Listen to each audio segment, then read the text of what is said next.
Hi guys, welcome to the channel. I'm gonna tell you a little story, and as I've said before on this channel, all the little stories that I tell you are 100% true. There's no bull involved or exaggeration for entertainment value. I think I've said on here before that I did start writing a book in the 90s because my mum said nobody would believe these things, you need to write a book. So I started writing a book. But anyway, I'm probably going to use this channel as another outlet for some of these stories. So here's something very bizarre which has never happened to me before in my life. I've bought and sold a lot of things, and I've never had this happen to me before. So brace yourselves, crack open the beer, or the Lapsang Souchong, or the Lady Grey, which is better than Earl Grey. But anyway, okay. Some of you will have seen a video or two on this channel of me going off-roading on me Yamaha WR250F. Okay, I bought that bike from a guy in Newton Abbot for a lot of money, and I did a little bit of off-roading. I only went a few times, and then it basically sat in the garage, and I wasn't using it. And I kept looking at it, thinking to myself, I've got this rule, okay, that I don't sell bikes. I don't sell any bikes. You keep bikes, you don't sell bikes. We all know that, really. Ideally, if you've got the room, etc., you don't sell bikes. Anyway, so I broke my rule, and I thought, if it was just a couple of grand's worth of off-road bike, couple of grand, maybe 2.5 grand's worth of dirt bike, that's fine, you know. Leave it in the garage or in my new bike shed now, and just take it out every now and then. Happy days. But when it's like, I mean, it was 8,300 quid, I think it was, new. But like I say, I didn't buy it new, so I paid a lot of money for it, right? It had all the extras on it. Some of you will have seen that bike. Anyway, decided to sell it because, like I say, it's too much money just sat there doing nothing. So, and I'm on a bit of a mission to sort my house out. So I thought, right, okay, I'll sell the bike, I'll advertise the bike, and I'll put the money into my house. I know, sounds a bit sensible. I know, I understand that. So I advertised it. Now, little did I know that advertising a dirt bike opens the floodgates for, what shall I call it, numpties, skullduggery, tossers, time wasters, and up to no gooders. I think that sort of summarises it, advertising a dirt bike. So okay, I advertised the bike, I had no end of absolutely ridiculous questions. Has it got full Yamaha service? No, it hasn't got full Yamaha. You have to change the oil every, I think it's 5 or 7 hours. No, it hasn't got full, but it has got all the service history on the app, Power Tuner app. Anyway, blah blah blah. Then I get this guy ask me all about the bike. I tell him all about it, probably about the 5th guy. At this point, nobody had come to look at it. Loads of messages, loads of people interested, but nobody had actually come to look at the bike. And then this guy started messaging me all about it, like I say, and he said, so I sent him some photos of it, sent him videos, answered all the questions that he wanted to know. And then he said, oh, I really like it, but you've drilled holes in the rear fender. I said, no, I haven't drilled any holes in anything. What do you mean? And he said, oh, well, there's 3 screws in the rear fender, in the rear mudguard. I said, no, that's what holds the number plate bracket and the rear light on. If you take those bolts out, those screws out, then the back light will fall off and the number plate will fall off. That's how it comes. Anyway, so he's gone on about that. Eventually he decides, and I've got all this conversation on WhatsApp, you'll see why I'm telling you this in a minute, because I don't want anybody else to get caught out with this nightmare. So bear with me, guys. I know I drone on a bit, but I'm trying to explain the story. So he says to me, right, I've decided I want that bike. How much deposit do you want to hold the bike? And I said, I don't know, 100 quid. And he said, okay. So he sent me 100 quid in the bank transfer. Okay, the bike was advertised on Facebook Marketplace, Gumtree, and on eBay. But I didn't take any money through PayPal. It was nothing to do with eBay. He just paid me 100 quid, well, his wife did, in a bank transfer, okay, a bank transfer. So 100 quid, hold the bike for him for a week. Well, below me, but next day, a guy from Anglesey called me wanting the bike. I'm going to come down now with my mate in the van. I want that bike. I said, oh, sorry mate, I've taken a deposit for it. Oh, well, what can we do? I said, well, we can't do anything because I've taken the deposit and that's that. Sorry. If he lets me down, I'll let you know. Oh, all right then. So that's that. And then I had another guy, similar situation. So I said to him, sorry, I've taken a deposit. If he doesn't buy it, I'll let you know. Excuse me. So anyway, a week later, matey comes down. He lived 3.5 hours away from me, okay? So he's come down. He spent 20 minutes salivating over the bike, telling me literally, oh, it's beautiful, it's beautiful. Oh yeah, I love it. Oh, they've changed a few things on the 2020, haven't they? I said, I wouldn't know, to be honest, because it's the only one I've had. Yeah, my 2000 and such had this and that. I said, oh right, yeah. I said, yeah. He goes, what's that for? I said, that's for the Wi-Fi. Oh, okay. Wi-Fi? I said, yeah. Have you read the advert? Yeah. Oh, anyway, and as the conversation was going further in depth, it was getting clearer and clearer that I don't think he has actually read the advert for the bike. But anyway, so he's 20 minutes of jerking off over it, telling me how beautiful it was, and then he said, right, I suppose you want some money then? I said, well, yes please. So he goes over to his vehicle, opens the door, doesn't reach inside, shuts the door, walks over and goes, no, I'm sorry, it's not for me, this bike. I said, oh, okay. Right. Well, that went from it's beautiful to I don't want it very quick, didn't it? And he said, yeah, he said, it's just not for me. He said, it's not as mint as you said it was. I said, I never said it was mint. It's a second-hand dirt bike. It's done 700 miles, mostly green laning. It's been off-road. It's a dirt bike, second-hand dirt bike. I told you it was in excellent condition, which it is. And it was. And he said, oh no, it's got a little scratch here and all this nonsense. And I said, well, yeah, it's got some light scratches, but I'm not being funny.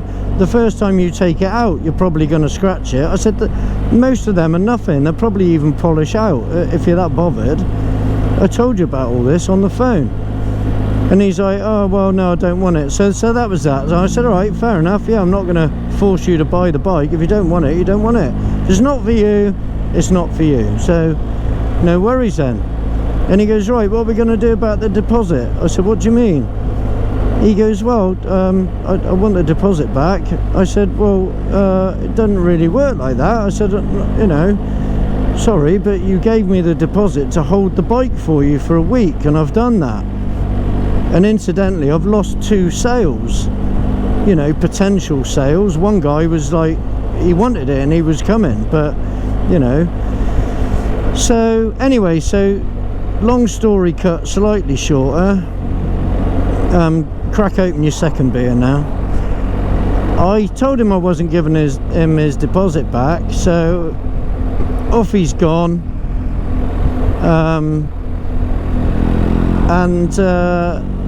he's basically then bombarded me with text messages telling me I owe him £100 van hire, £130 fuel, 100 and something for a rear fender, £75 insurance cancellation, and all this crap. And I'm like, right, okay, well, I don't really understand how you think I owe you any money, but I held the bike for you for a week. Like I said, you didn't want it, that's it. I mean, leave a message in the comments, guys, you know, isn't that what a deposit's for? Anywho, he then sends me a message saying, oh, being in a motorcycle club, I'd have thought you'd have treated a fellow biker better than this. And I had to laugh. I thought, fellow biker, you got no idea, mate. And so I said to him, I sent him a message back saying, I think you better do some research of what motorcycle club's actually all about. You know, unbelievable. So anyway, he then told his bank that he'd been scammed out of £100. So I didn't know this at the time, so I've gone into a little local DIY shop to spend £6 something, and my card wouldn't work. So then I tried my other card, that wouldn't work. So I've paid with cash, I've gone out in the car park, sat in my car, gone on the mobile banking app, access denied. I'm thinking, hang on, what's going on here? Turns out he'd told his bank, like I say, that he'd been scammed out of £100, and consequently my bank account got shut down. So my personal bank, my business bank, all shut down, all frozen, right? So Monday morning, back at work, I got 2 minibuses turned up that needed 8 tyres. I haven't got an account with my tyre place. I always use my card, so I couldn't do it. So that was 120 quid I lost straight away. So anyway, so I've got onto my bank. Oh yeah, there's a investigation going on because of a report of a scam. I said, hang on a minute. I said, a scam is advertising to sell something that you haven't got. I said, this isn't a scam. I said, worst case scenario, this is a personal dispute. Told them the story. Then they said, oh, we'll send you some forms. You got to fill these forms out. Send in any evidence of the conversation. I said, no, sorry. I said, I'm not doing all that. I said, I'll tell you what I'll do. I'll go to my local branch. I'll take my phone in there, and you guys at the local branch can look at the conversation on my phone.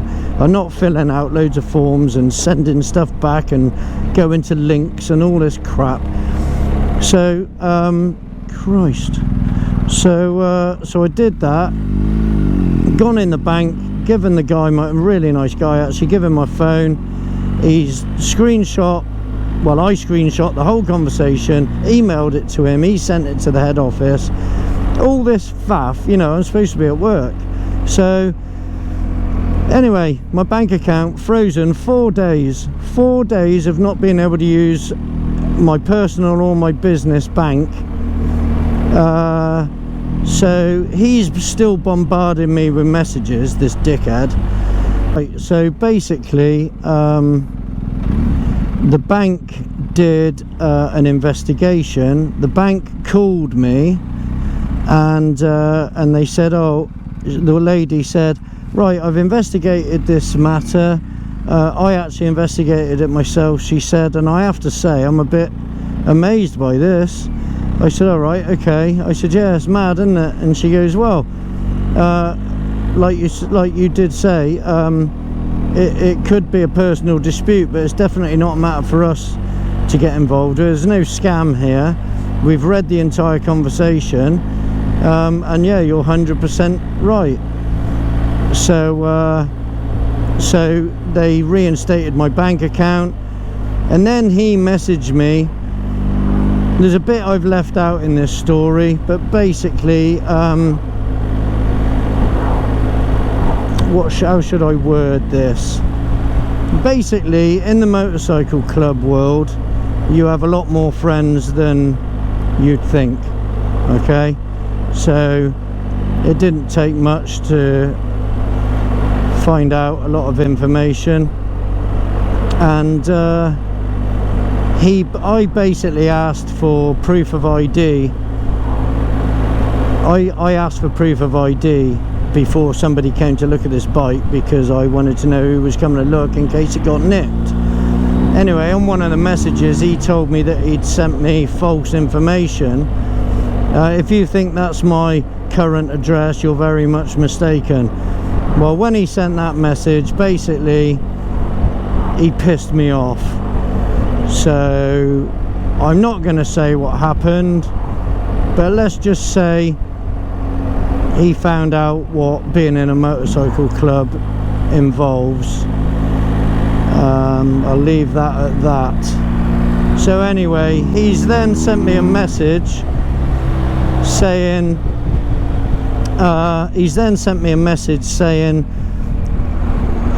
basically panicking and saying, oh, I've been in touch with the bank and told them that you paid me the deposit back, so they've dropped the case, and I've been onto eBay and told them that maybe I was being a bit too fussy.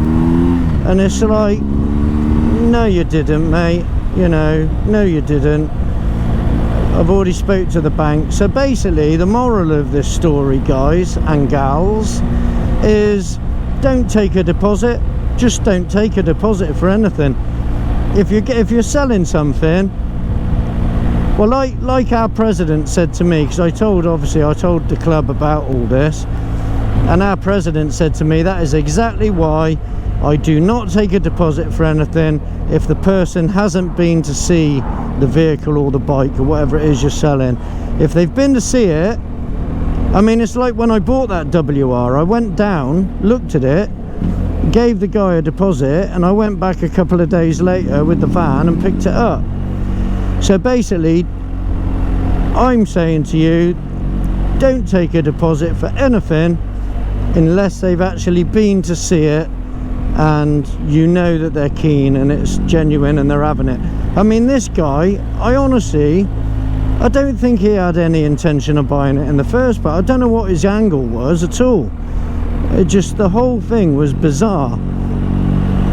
Like I say, he spent 20 minutes saying how awesome it was and how beautiful it was, and then said he didn't want it.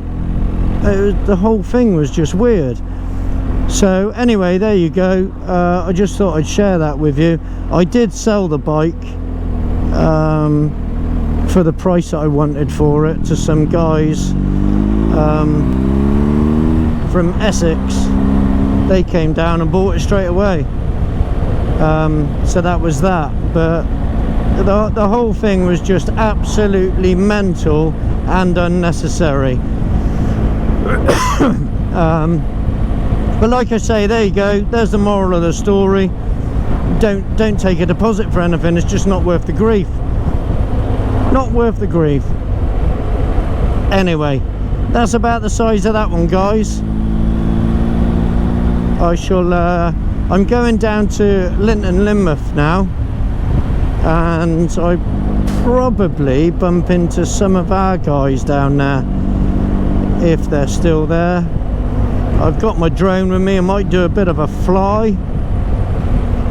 That's another faff. There's another story there. Android have done an update which wouldn't let you use the DJI app to control the drone. Good job I had a look at it before I chucked it on the bike, but I had to do a load of faffery to get that to work. Jeez. Anyway, I'll check in with you guys in a bit, and love you all.